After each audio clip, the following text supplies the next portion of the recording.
যদি বিদেশী আছে তেতিয়াহ'লে তেওঁলোকৰ নাম কৰ্তন কৰিবৰ কাৰণে কিয় ব্যৱস্থা আজিলৈকে কৰা নাই? মুখ্যমন্ত্ৰীয়ে অসম চুক্তিৰ 6 নম্বৰ দফাৰ প্ৰতিবেদন আজিলৈকে কেন্দ্ৰীয় চৰকাৰক অৰ্পণ কৰিব নোৱাৰিলে।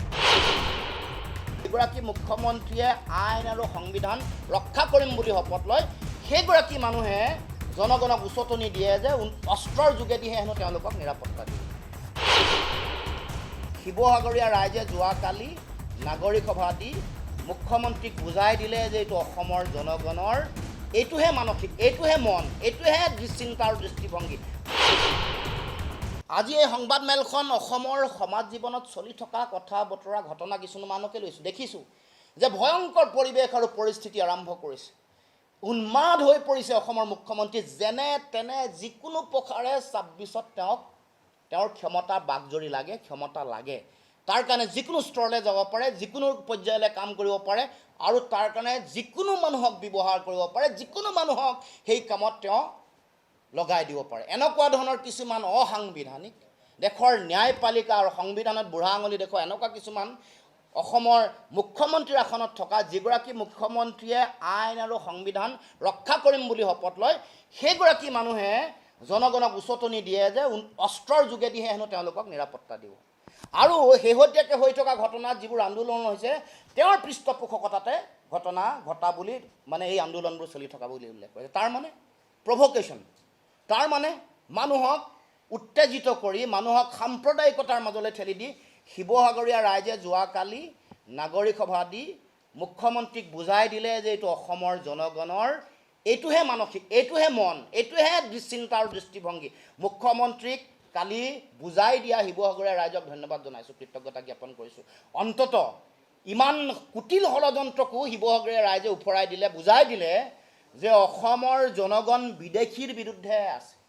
এতিয়া শেহতীয়াকৈ এই গোটেই এটা ভয়ংকৰ সাম্প্ৰদায়িক পৰিৱেশ সৃষ্টি কৰি তেওঁলোকে কাৰ যোগেদি নাগৰিকত্ব দিয়াৰ যিটো ব্যৱস্থা সেইটো কাৰ্যকৰী কৰিবৰ কাৰণে যিসকল মানুহৰ নাম ডি ভোটাৰ আছে, তেওঁলোকৰ ডি ভোটাৰ কেছ চলি আছে 2014 চনৰ 31 ডিচেম্বৰলৈকে, তেওঁলোকৰ নাম তেওঁলোকৰ পৰা গোচৰ প্ৰত্যাহাৰ কৰিবৰ কাৰণে বা মানে 2014 চনৰ 31 ডিচেম্বৰলৈকে থকা যিসকল বিদেশী তেওঁলোকৰ নাম অন্তৰ্ভুক্ত কৰিবৰ কাৰণে চৰকাৰৰ যিখন জাননী, এই নিৰ্দেশনাই পুনৰ প্ৰমাণ কৰিছে যে অসমত আৰু 43 বছৰ বিদেশীৰ বোজা দিবৰ কাৰণে তেওঁলোকে যিখন আইন আনিলে, যিখনৰ যোগেদি আমাৰ ভাষা, কৃষ্টি, সংস্কৃতি নিশেষ কৰা, ৰাজনৈতিক ভৱিষ্যত ধ্বংসৰ মুখলৈ ঠেলি দিয়া, আমাৰ মাটি বেটি লৈ বিদেশীক দিয়াৰ যিটো ষড়যন্ত্ৰ, ইয়াক কাৰ্যকৰী কৰিবৰ কাৰণে মুখ্যমন্ত্ৰীয়ে এই কাম কাজ কৰি আচলতে আমাৰ অসমৰ মানুহক সংকটৰ মাজলৈ ঠেলি দিছে।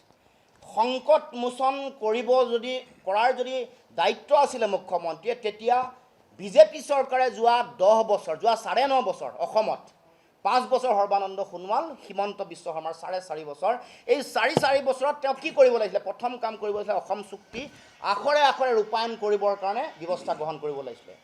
ভোটাৰ তালিকাৰ পৰা বিদেশীৰ নাম কৰ্তন কৰিবৰ কাৰণে তেওঁ ব্যৱস্থা গ্ৰহণ কৰিব লাগিছিলে। বিদেশী প্ৰত্যাৰ্পণ কৰিবৰ কাৰণে কেন্দ্ৰীয় চৰকাৰক হেঁচা প্ৰয়োগ কৰিব লাগিছিলে। মুখ্যমন্ত্ৰীৰ দায়িত্ব আছিলে অসম চুক্তিৰ 6 নম্বৰ দফা বিপ্লৱ শৰ্মা, ন্যায়াধীশ বিপ্লৱ শৰ্মাৰ উচ্চ পৰ্যায়ৰ প্ৰতিবেদন কেন্দ্ৰীয় চৰকাৰক গ্ৰহণ কৰিবলৈ আহ্বান জনাই, অনুৰোধ কৰি কাৰ্যকৰী কৰিবৰ কাৰণে মৌলিক যিবোৰ বিষয়, যিবোৰৰ লগত আসন সংৰক্ষণৰ 100% মানুহৰ আসন সংৰক্ষণৰ কথা জড়িত হৈ আছে, স্থানীয় নিকায়, বিধানসভা, লোকসভাত আসন সংৰক্ষণ, চাকৰি বাকৰিত আসন সংৰক্ষণৰ কথা, এই যিবোৰ কথা, মৌলিক যিবোৰ কথা, মাটি ভেটি ৰক্ষাৰ কথা, ভাষা, কৃষ্টি, সংস্কৃতি ৰক্ষাৰ কথা, যিবোৰ কথা অসম চুক্তিৰ 6 নম্বৰ দফাত কোৱা হৈছে, সেইবোৰ কাৰ্যকৰী কৰিবৰ কাৰণে মুখ্যমন্ত্ৰীয়ে ব্যৱস্থা গ্ৰহণ কৰিব লাগিছিল বা কেন্দ্ৰীয় চৰকাৰক দাবী উত্থাপন কৰিব লাগিছিল, বাধ্য কৰিব লাগিছিল। কিন্তু তাকে নকৰি মুখ্যমন্ত্ৰীয়ে অসম চুক্তিৰ 6 নম্বৰ দফাৰ প্ৰতিবেদন আজিলৈকে কেন্দ্ৰীয় চৰকাৰক অৰ্পণ কৰিব নোৱাৰিলে। কেন্দ্ৰীয় চৰকাৰ গ্ৰহণ কৰিবৰ কাৰণে আহ্বান বা অনুৰোধ জনাই কাৰ্যকৰী কৰিবলৈ ব্যৱস্থা গ্ৰহণ কৰিব নোৱাৰিলে। ৰাষ্ট্ৰীয় নাগৰিকপঞ্জী যেতিয়া উন্নীতকৰণৰ প্ৰক্ৰিয়া চলি আছিল, আমি সকলোৰে আশা আছিল যে ত্ৰুটিহীন বিদেশীমুক্ত ৰাষ্ট্ৰীয় নাগৰিকপঞ্জী এখন অসমৰ জনগণে পাব। ৰাষ্ট্ৰীয় নাগৰিকপঞ্জীৰ চূড়ান্ত খচৰা, ৰাষ্ট্ৰীয় নাগৰিকপঞ্জীৰ খচৰা যেতিয়া প্ৰকাশ হৈ গ'ল, মানে চূড়ান্ত তালিকা যেতিয়া প্ৰকাশ হ'ল, দেখিলে আমি সকলোৱে দেখিলোঁ যে 19 লাখ মানুহৰ নাম কৰ্তন হৈছে।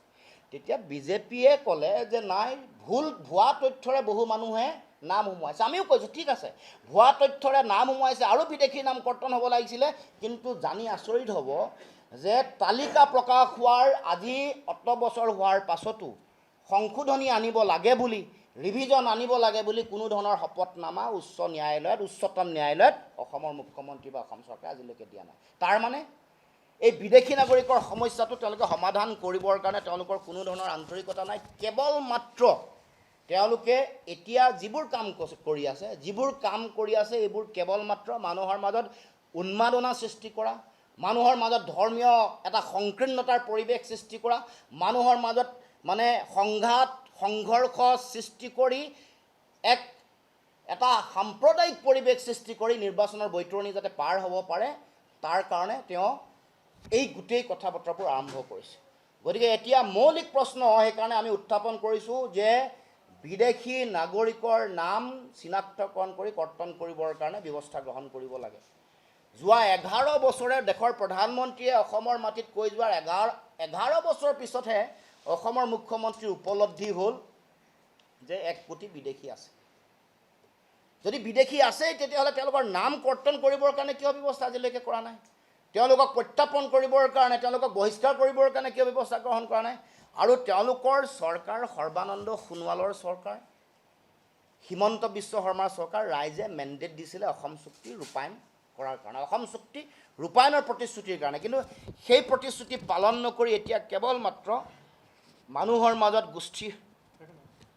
গোষ্ঠী সংঘৰ্ষ সৃষ্টি কৰিবৰ কাৰণে তেওঁলোকে উচতনিমূলক কাম-কাজৰ তেওঁলোকে কাম-কাজ কৰিছে। ইয়াৰ পৰা কাৰোবাক উচ্ছেদ কৰি বেলেগ এক জেগাত সংস্থাপিত কৰিছে, ক'ৰবাত এজেগাৰ পৰা উচ্ছেদিত কৰি বেলেগ এজেগাত সংস্থাপিত কৰিছে। কিন্তু তেওঁলোকে যিটো মূল কাম বিদেশী চিনাক্তকৰণ বহিষ্কৰণৰ কাৰণে যিটো দায়িত্ব, সেই দায়িত্ব পালন কৰা নাই। আৰু পালন নকৰি কেতিয়াবা এনেকৈ উচতনিমূলক বক্তব্যৰে বেলেগক তেওঁলোকে ব্যৱহাৰ কৰিবৰ কাৰণে তেওঁলোকে অপচেষ্টা এটা চলাই আছে। যিকোনো খবৰৰ বাবে যোগাযোগ কৰক 7099017330 লগতে 7099017110 নম্বৰত।